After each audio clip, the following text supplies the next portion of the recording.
જસાપર ગામના તમામ ખેડૂતો કે જેઓ પીપળિયા 4 રસ્તાથી માળિયા જે ભારતમાલાને જોડતો નવો રોડ બને છે એ રોડની અંદર જે જામનગરથી તે ક્યાંય લગી બાયપાસ નથી, તો એક અહીંયા જસાપર ગામને એકને જ બાયપાસ કરે છે.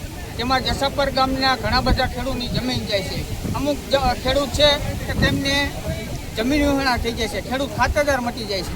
અને બીજી પાછળની અમારી જસાપર ગામની 1500થી 2000 વીઘા જમીન છે, તે જમીન બધી ડૂબમાં જાય છે.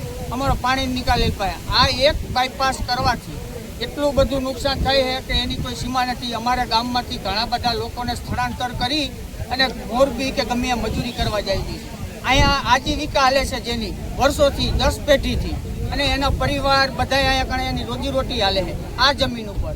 આ જમીન આટલા જ ખાલી બાયપાસના કારણે એને હવે એના છોકરાને બધાને મોરબીમાં જઈ અને મજૂરી કરવાની છે. અહીંયા એને રોટલા ચાલે છે. બીજા નંબરમાં અહીંયા કણે જૂનો રોડ છે, આ બાયપાસ નહોતો એની જગ્યાએ જૂનો રોડ છે.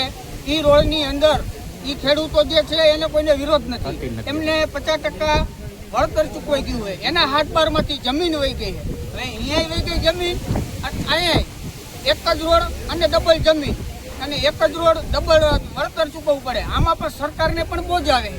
આ ખેતર જે કાપે છે એમાં સરકારને પણ બોજ આવે.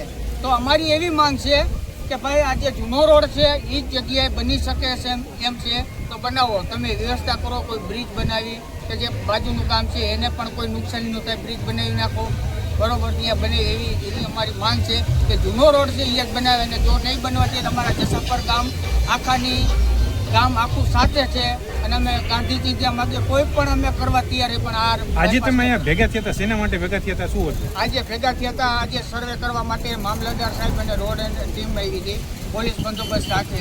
તો અમે એને રોકવા માટે જો અમે એમ કીધું હતું કે અમારું આ કામ કરશું તો અમે રોડ ચક્કાજામ પણ કરશું. અત્યારે મામલતદાર સાહેબ વયા ગયા છે બરોબર, એના માટે અમે અહીંયા રોડ કામ બંધ કરવા માટે આ બધા ભેગા થયા હતા. ઓકે, આજે મામલતદાર તમારે સાંભળી શું કીધું? મામલતદારે એમ કીધું કે ભાઈ ઉપર રજૂઆત તમે બ્રાન્ચ સાહેબને કાકે તમે મળી આવો અને એને આગળથી તમે રજૂઆત કરો. કોઈ જાણ કરેલ નથી, નોટિસ વગર આવે. હવે અત્યારે અહીંયા કણે આજુબાજુના ખેતર રહ્યા એની 30-30 લાખ રૂપિયા જમીન કિંમત છે. આ સરકાર શું આપશે? આપવાની વાત તો નથી કાંઈ અમારે, પણ બીજા નંબરમાં કેટલું નુકસાન થાય છે એ સરકારને જોવાનું હોય. એકવાર અહીંયા કણે સ્થળ નિરીક્ષણ કરી અને એકવાર જોઈ જાય કે આ લોકોની પરિસ્થિતિ સાચી છે કે ખોટી.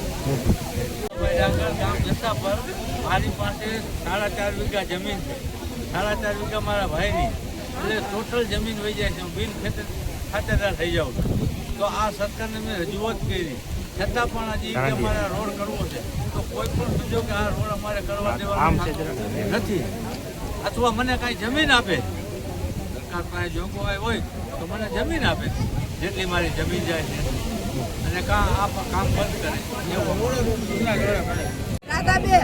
રાધાબેન મયળ આજે માળિયાથી અને 4 રસ્તા પીપળિયા રોડ પડે એનો થવો જોઈએ, બાયપાસ પડે એ ન પડવો જોઈએ.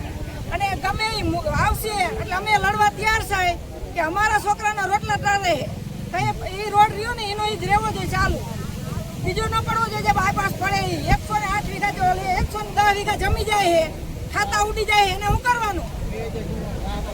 જૂનો આ બધા રોડ પડે હોવાના રોડ જૂનો રહ્યો એ થવો જોઈએ, નવો ન થવો જોઈએ. શું પ્રશ્ન હતો આજે? 5 વીઘા જમીન છે, એમાં 17 માણસનું કુટુંબ છે. એ જમીન બધી રોડ ઉપર વહી જાય છે. ચાચા વાળો રોડ બંધ કર્યો, પછી આમરોનો વાળો બંધ કર્યો. અહીંયા બીજ બનાવવો હોય તો ભલે મોટી પર હાઈવે બની જાય અને હાઈવે રોડ જે નીકળે એ નીકળે.